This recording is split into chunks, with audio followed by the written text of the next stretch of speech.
I'm 31 now, so you know what that means. I'm in my cycling era, and it's come to my attention that bikes are so fucking expensive. To the naked eye, these two bikes here are basically the same, but there is a difference. What? Let's figure out why. Let's look closely here. Can you even see the difference? Can you tell? Is there really anything here that's different from one bike to the other? The difference is the types of parts, the materials, the attention to detail really that goes in to the expensive bike. There's so much that goes into it. Let's dig a little deeper. The real question is, why even put so much attention to detail in a bike like this? The answer is racing. The most expensive road bikes that at least I've seen are the ones that are used in races such as Tour de France, the Tour of Flanders, the Tour... I actually don't really know any other tours besides those two. I'm sure there's lots more, but bear with me.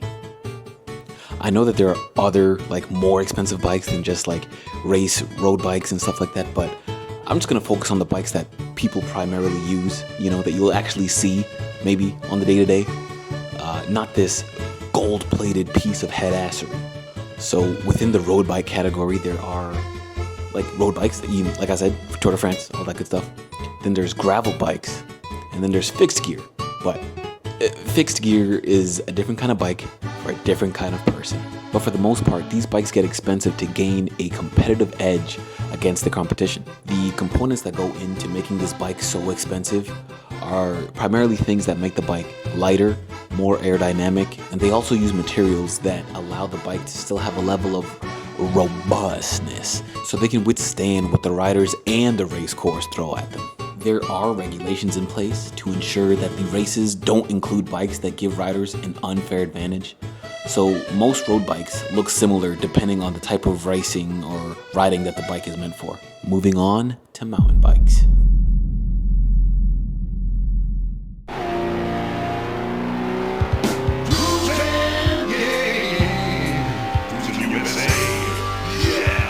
Now, I'm not as knowledgeable in the realm of mountain bikes, but from my understanding, they can be broken down into two categories. That is full suspension and hardtail. Mountain bikes have range, and not all mountain bikes are created equal. The quality of mountain bike you buy truly matters more than any other category, solely off the fact that the mountain bikes are meant to be ridden in more extreme terrain. So similar to road bikes, you want the bike to be light to maintain efficiency, but the focus on robustness cannot be emphasized enough. There are things you can do on an expensive top-of-the-line mountain bike that you should seriously not even consider attempting on some of the lower-end models. This is mainly due to the suspension.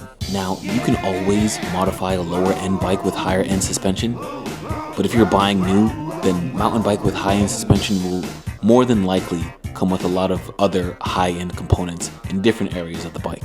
Some of these other high-end components can be the frame. They can use different materials. These different materials grant you different ride feels due to the stiffness and the weight of the material used for the frame. Much like road bikes, carbon fiber is the go-to for most high-end mountain bikes due to its lightness and rigidity. The drivetrain, which on mountain bikes is usually geared towards more low-end torque rather than high-end speed. Most modern mountain bikes come with a 1x setup, meaning that there is one gear in the front. The brakes, which need to be more robust than on a road bike due to the added weight of the bike, and also some of the more complex mountain bike tracks and trails that required you to slow down more aggressively and more frequently than most other situations you'd find yourself on a road bike. And usually standard these days on mountain bikes are dropper posts, allowing for the raising and lowering of the saddle with just a push of a button. You'll find these primarily on mountain bikes due to how rough descending on a mountain bike can be. And honestly, you want that saddle out of the way just to, protect some of those precious bits. Moving on to non-race bikes. I guess you can race on any bike really, but I guess these bikes aren't necessarily meant for racing. They're not it's not as focused. Let me stop. These bikes are primarily used for commuting to and from work or even work itself.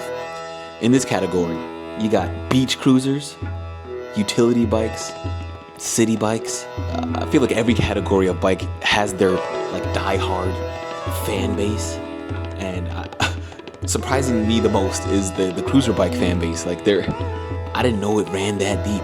E-bikes. E-bikes are a controversial bunch.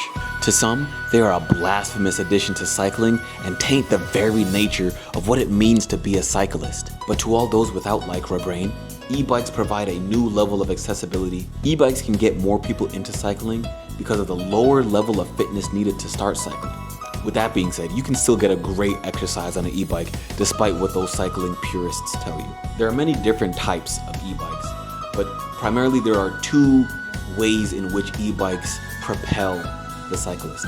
Those two ways are throttle and pedal assist. A throttle uses a throttle, much like a motorcycle or one of those e-scooters you see down in the city. Pedal assist e-bikes amplify the effort you put into pedaling by adding to the power you apply to the pedals. It's a sensational feeling when you first try one. It makes you feel superhuman or like a professional athlete.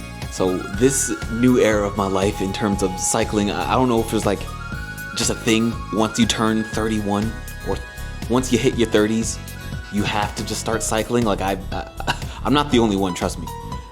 I just didn't know how expensive they could get, but after doing a little bit more research, I kind of got I jumped down a rabbit hole really, and now I have so much of a deeper understanding of how bicycles work, and it intrigued me enough to want to make a video out of it. So I hope you learned something too, and honestly, thanks for watching. Do you ride a bike yourself?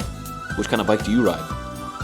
Unfortunately, here in the States, I feel like biking infrastructure is not anywhere close to how it is in Europe when I was living over there for the past 2 years. But that's another discussion for another time. But thank you guys. Thanks for being here. This is my first time making a video like this. So if you like this type of content, please leave a like, leave a comment, subscribe if you haven't already. Thanks for watching. Adios.